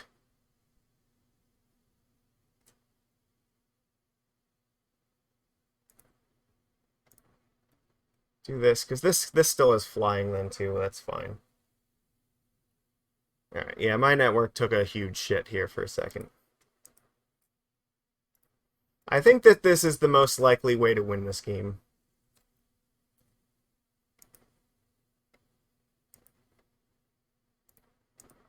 I attack them for 9, right? So I can actually block their Psychic Frog, and then like Bowmasters wouldn't kill me here. Actually, I know I don't even think it would, right? It'd be fine either, even if yeah. So they'll biggest they can make this is 6, and that's if they discard 5 cards. So I don't think there's anything they can like do that's gonna really help them here. Oh, hold up. So whoops, I changed it for a second. Let me put it back. Yeah, no. Stream died for a minute. I had to like restart Magic Online. We're back. So what I ended up doing is I cast the Mockingbird using mana, copying Lord of Atlantis, and then Viled Master. And I don't know if they realize the Lord of Atlantis has flying. So I can block this thing. No, I don't know that I need to, but I can.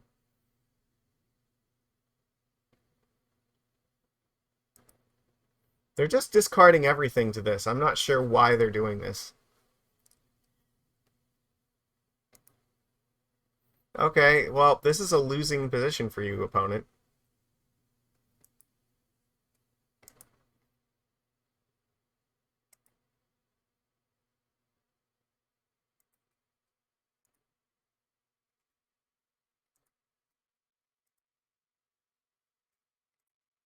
I'm not going to let you draw the card, right? I'm just going to attack you for 9 and kill you. There we go. We won that game somehow against all odds. Like, we were completely dead to rights there, but we gave ourselves the tiniest possible out and we dug ourselves out here. Alright. Harbinger is not that effective against this deck, so let's not rely on it like super. Yeah. They had their own. We just saw them discard Harbinger, so we know that that's obviously a card that, yeah, it's not that big a deal. We do have to worry about stuff like they play like Toxic Deluges and things of that sort, so we probably need to keep in like counter spells. So ideally, Spreading Seas is also like pretty bad against them. They have Bowmasters. It's really not good. So what we do want, we want Subtlety, I think. We want Tidebinder, I guess, seems fine. Oops.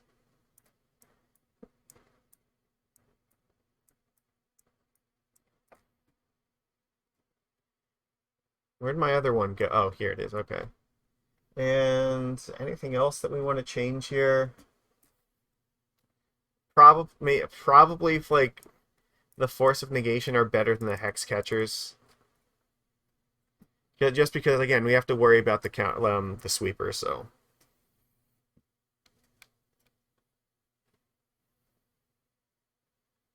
Yeah, like, because if we counter Toxic Deluge, they probably just lose. So there we go. Alright, we got this. This hand seemed okay. Like, we're definitely just playing Tide Shaper here, and then, yeah, this is fine. We'll have our flare up. It'll be okay. If they play a frog, then we're just going to Mockingbird it and force them to, like, kill their own thing, so... Sure, Thoughtseize, that's fine. My hand is, like, pretty good. It doesn't really matter that much what you Thoughtseize away from me, so... And we're going to try not to overextend into a Deluge.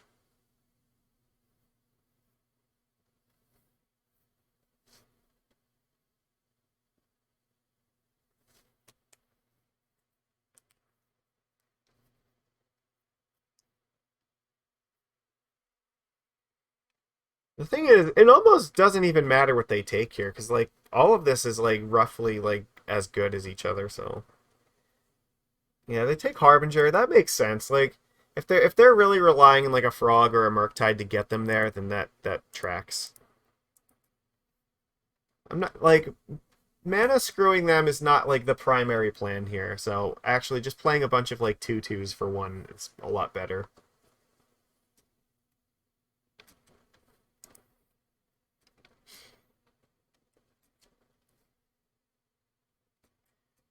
They know I have Flare of Denial.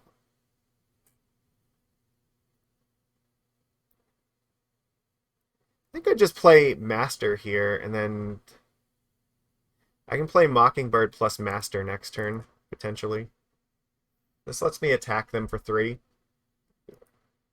And we're winning this race right now, so...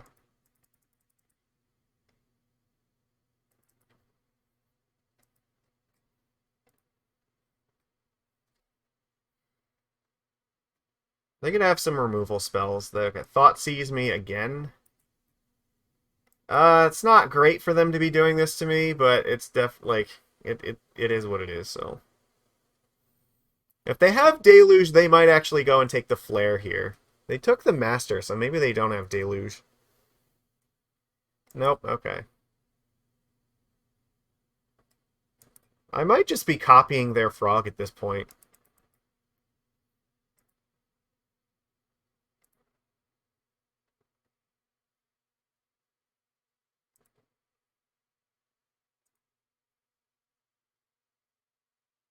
Hmm. Well, this puts me back on the plan of just trying to kill them because I can give myself Island Walk again.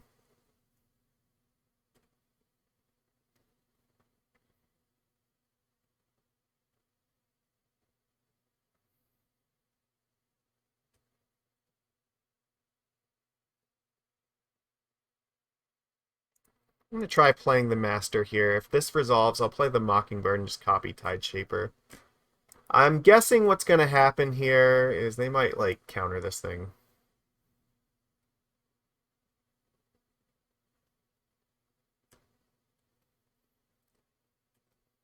You know what? Sure.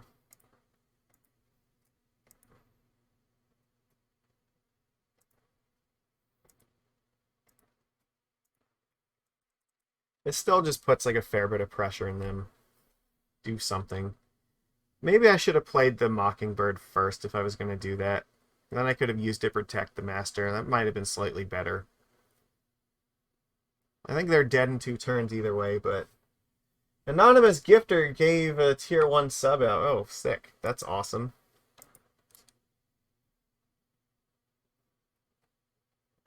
Three cards? I guess I'm just going to let them draw here. Swag indeed. Thank you. We're here every week, rain or shine. Mostly, anyway.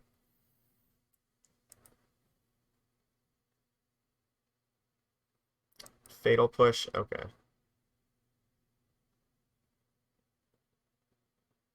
They have 2 cards left. Well, that's a really good one here.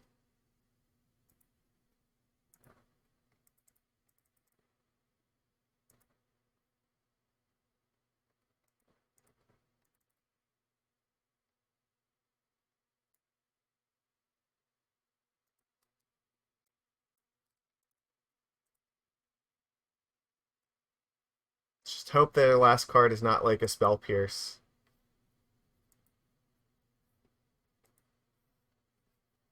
Alright. They're not drawing another card next turn, at least. Egghead!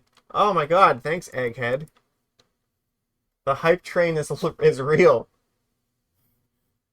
So they replay Frog. Okay, that's fine.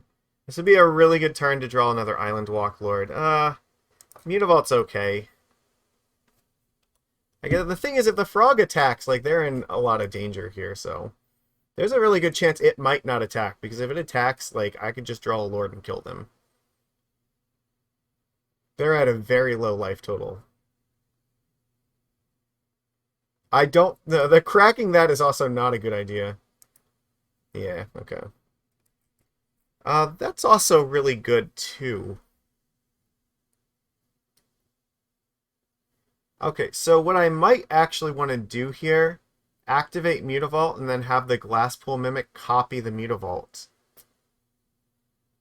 Or actually, I could just play Glasspool and copy the Harbinger of the Tides. That seems fine. But, you know, if I copy the Mutavault, it plays around Toxic Deluge better, so there is that. Yeah, no ads. That's the way to go. I think that's what we're going to do.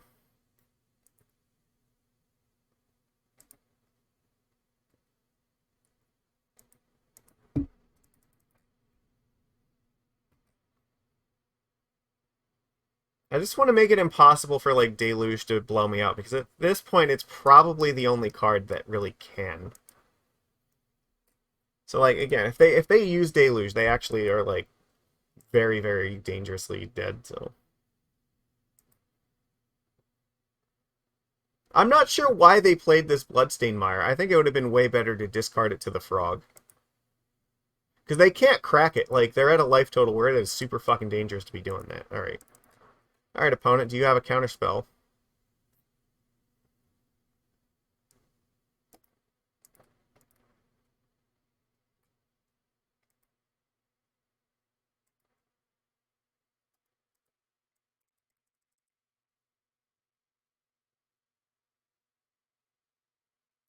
Sure, this is fine. You have 2 cards here. If you can discard one of them and then still go to 2. Or go to 3, I guess. But that means the Frog is still not attacking me.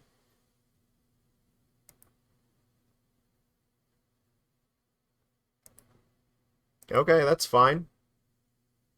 You're at 3. Like, if the Frog attacks, you die.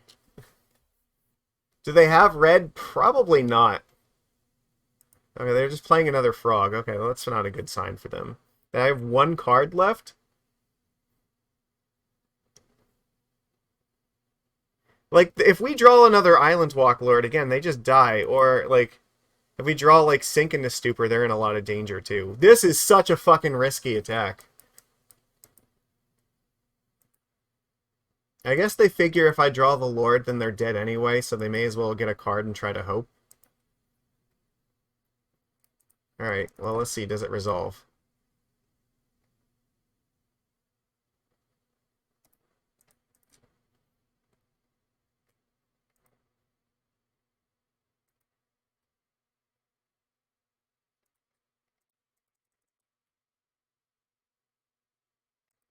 They're going to 2.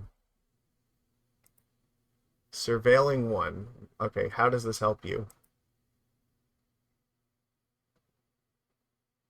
There's no reason for that. All right, we win. All right. Now that was a pretty convincing 4-1. I don't think they were actually that close to stabilizing. They were like they had to draw gas like every single turn to just stay in the game. But they didn't cast a spell, right? So they obviously fetching didn't do anything. They were just trying to psych us out, I guess. Well, I will say that this configuration felt a hell of a lot better than before. Like, I think all of these cards kind of did what we wanted them to for the most part. I'm not sure if like the Hexcatcher here is exactly the right card for this spot, but I think everything else feels pretty good. I think Mockingbird actually like overperformed. Like this card seems really strong. It sort of does what Hexcatcher does in that we can play it and copy our own lords, which is really nice. We did get to see play out of Glasspool Mimic as a extra lord effect, so it was kind of neat. I know a lot of people have missed Glasspool. We haven't played with this card in a while, but without having Sfeilun in the deck, like actually having more 3-drops to put into play with Harbinger of the Seas is pretty good. So this being land number 21 is, I think, a good idea. It means when you tick up Vial to 3, then like it's a little bit less miserable because you have an extra thing to draw with it and to put into play. So that's good. I felt way better about this than I have like the previous few weeks, so that's definitely helpful. We managed to beat Energy at least once, and we were close to beating them again. Like, the only reason we lost the other ones because we literally like had 3 hands in a row that didn't have a single land in them, and I think like many of those hands, if we could have had like 1 land Vial, then that would have probably been a keep. So yeah, it was like literally just like the heavens opened up and like, you know, Heliod just came down from on high and is like, no, victory not allowed. I was on the play for the first 4 games. The last match I was not on the play. But being on the play 4 times does definitely help, you know, so that is a huge plus. I don't know, this felt good. I liked Harbinger. Harbinger was a very, very good addition, I feel. And again, having Harbinger plus Mockingbird and like even the Glasspool to help copy it means we can keep stacking these bounce effects until we can get back in the game. You know what card actually I might want to put? I might put a Consign to Memory here because it might be nice to have another card to help with the Eldrazi match. So Consign to Memory is probably good for that. Yeah, I have to imagine it's probably better than Hexcatcher is. So yeah, that might be fine. Tidebinder is fine against it too. I could see like at least 1 Consign here. That seems reasonable, but I don't know. I was very happy with this list overall. So some consistent ways to draw a Tempo Bear is good. Well, yeah, we have the Spreading Seas. Like that's fine. I think that again, we're not looking to draw this game out for a long time. We're just looking.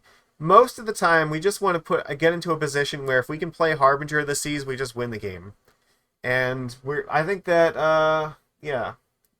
The new guy I'm definitely interested in playing. You know what? Hold on. I'm going to put it on the screen here so that everybody can actually see it. Thus.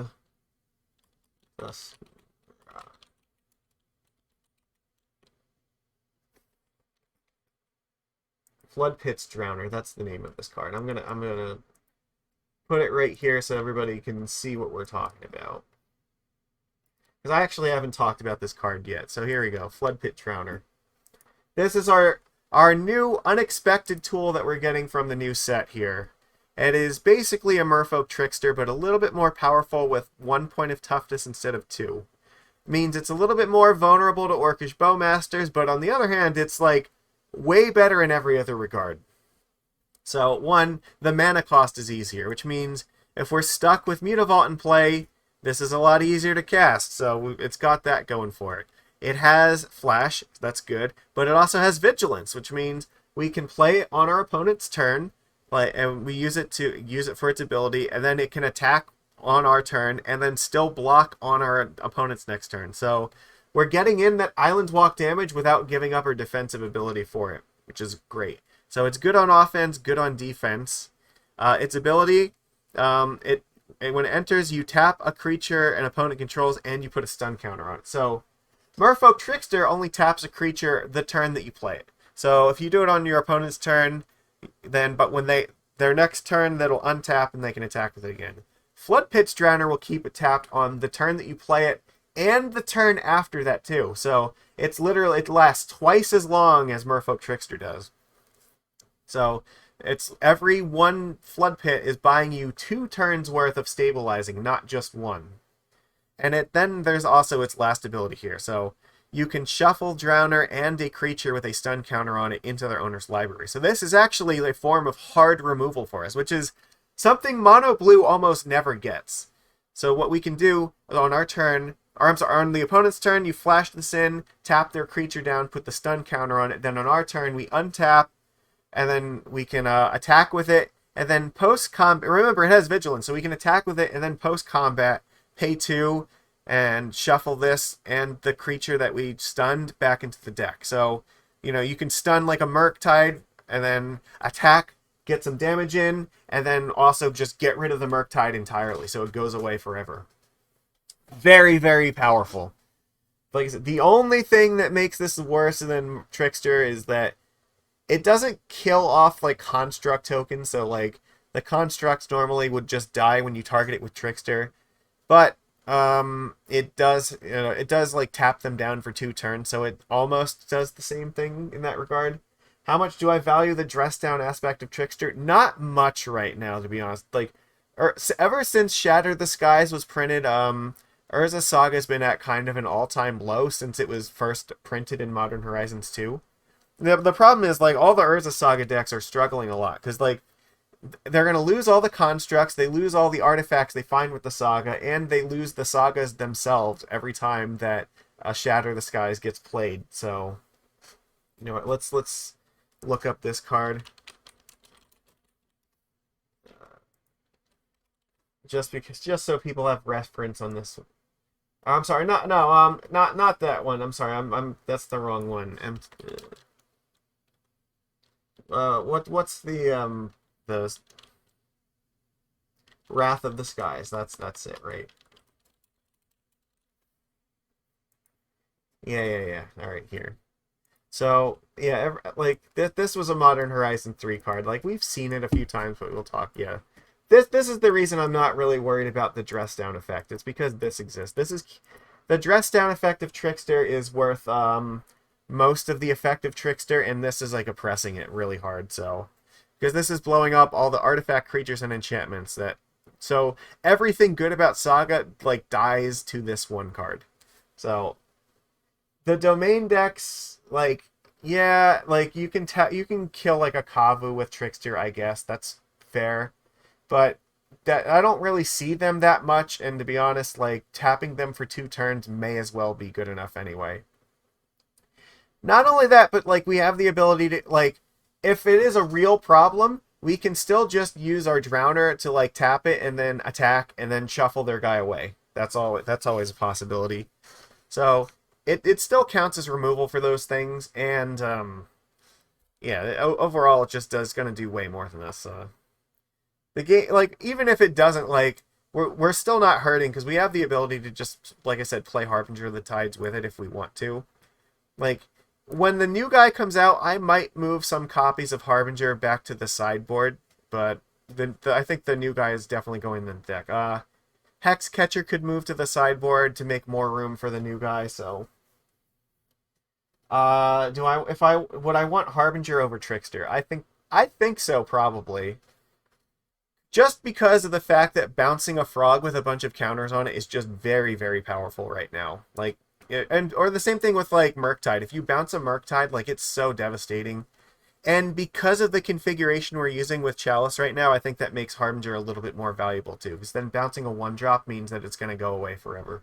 So, playing 6, yeah, like, I think it's definitely reasonable. Like, 2 Harbingers can go in the sideboard, and then we play like 4 of the Flood Pit Drowner. So, I mean, you could play like tricks. I don't know. I just don't think like we're in the position where we're trying to like use tricksters, right? Because trickster is when you want to kind of be more aggressive, whereas Harbinger, I think when you're playing it with like Chalice, it's going to help stabilize a game better. But it's also better when the metagame is full of stuff like Frog and Murktide, which are basically like killed by the Harbinger. Like, it doesn't actually kill those cards, but it hurts them enough where it's almost like killing them. Where Trickster is like a speed bump to them. Like, Trickster's not bad against them, but Harbinger's way better. And I think that just because of the way the metagame is, I think that like Flood Pit and Harbinger are better than Trickster at the moment. Trickster could be better than Harbinger if like things changed around though. Like, for instance, if there were like more control decks, then maybe Trickster would have a little bit more value because it's easier to flash it in. So, but even then, like, we have enough flash threats as it is where like probably Hexcatcher and Tidebinder would still be better versus a lot of those matches. So I don't know. Maybe we're not going to see a lot of Trickster in the future because Flood Pit just could be a lot better overall. I don't know. Well, I gotta say though, I was very impressed with the way that this played today. So I will be looking to play with more of this Mockingbird for sure. Like, now that we've actually played with this card correctly at this time, knowing what the actual text of it is, yeah, it's not whatever X is. It's the total mana spent. So it's basically like X plus 1. What do I think of the Flood Pit art is very, very good. I like it a lot. Merfolk is usually like we're fortunate because we get a lot of cards that do have a lot of good art on them. I'll bring it back up for a second. But I very much like the art in this thing. Here, let me grab it for a second and we'll look at it. Here we go. Yeah, look, that I like my fishes to have lots of water and lots of blue in it a lot, and so yeah, the more water, like I see, this is also just a really good frame here because you get that like in and out of the water at the same time kind of vibe to it, which is really really cool. I think the dark like purple color here and like the weird like greenish blue work together well, and like the very monstrous looking kind of head I think is also really neat. Yeah, absolutely a fucking banger Merfolk art for sure. No, I like this a lot. You also have to remember this is like a horror set, so like the fact that he has all these like sharp fangs and stuff, like he does look very like kind of alien and more monstrous. He's got that like he's got the Lord of Atlantis vibe, like the original Lord, where it's like, yeah, we're not leg fish, we're like tail fish now. Yeah. I like purple is one of my favorite colors. I like green a lot and I like blue a lot. This is a really good combination of like all of those colors, so I like it. I think this is really cool. I will look forward to getting a set of these in foil for my deck and be jamming them a lot for sure. I don't mind leg-based fishes. They're not my preference, but the thing is, leg-based fishes means that we get more of them because there's more planes where they can like put them in. So I'm willing to accept that for that reason. But I do tend to like fishes that are much better at swimming than walking. Flood Pit is just going to be a great addition to this deck for sure. So very excited to play that in the deck. We'll change things up a little bit when that card comes out, but in the meantime, I think that this is a pretty decent list to go with. And it looks like our strategy of trying to cheese out the energy decks very, very strong. And look, Harbinger was very clutch for us against the Murktide deck, right? Like it kept us in the game. So, there was that.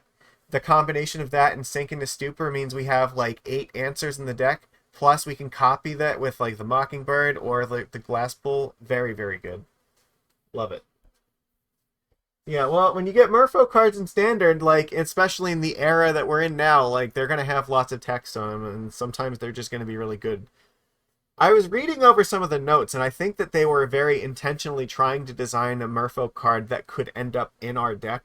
Like, so the Flood Pit Drowner was an on-purpose addition, kind of like, stuff like Merfolk Trickster, where they want to print a playable Merfolk for us because they know that, like, things have gotten really hostile towards a lot of creatures, so it is nice that we are still they're at least thinking about us. But this also makes me hopeful for Lorwyn that they're gonna, use this to help support like a standard Merfolk deck. So if standard Merfolk's gonna be a thing, like this is a really good Flood Pit Drowner is a really good card that's gonna support that. So looking forward to it. Honestly, like this Mockingbird could also be a really good card in that deck too, because you can just be using it as like kind of like a phantasmal image. Yeah, all right. That's all I've got for today, everybody. Thank you for watching. I will have to probably edit the replay to fix the beginning of it, so because I know that the stream got kind of disrupted a little bit here on Twitch. The internet was kind of sucking, so what are you gonna do? But the replay will be a lot better. It'll be on the YouTube channel. And if you would do me a favor on the replay, click the thumbs up. I really, really appreciate it when you do that. I would like to thank everybody for being with me here tonight. Love it when everybody's here with me in the chat. This is another good night for Merfolk. We've had a couple weeks where we really struggled, so it was nice to finally be back on top for a change. And thank you for the subscriptions. I really, really appreciate that too. I don't ask for them, but I really love it that you took the time and effort to do that for me. So thank you. But yeah, that's all I've got for tonight. So everybody, thank you. I will see you again next week, and take it easy, everyone.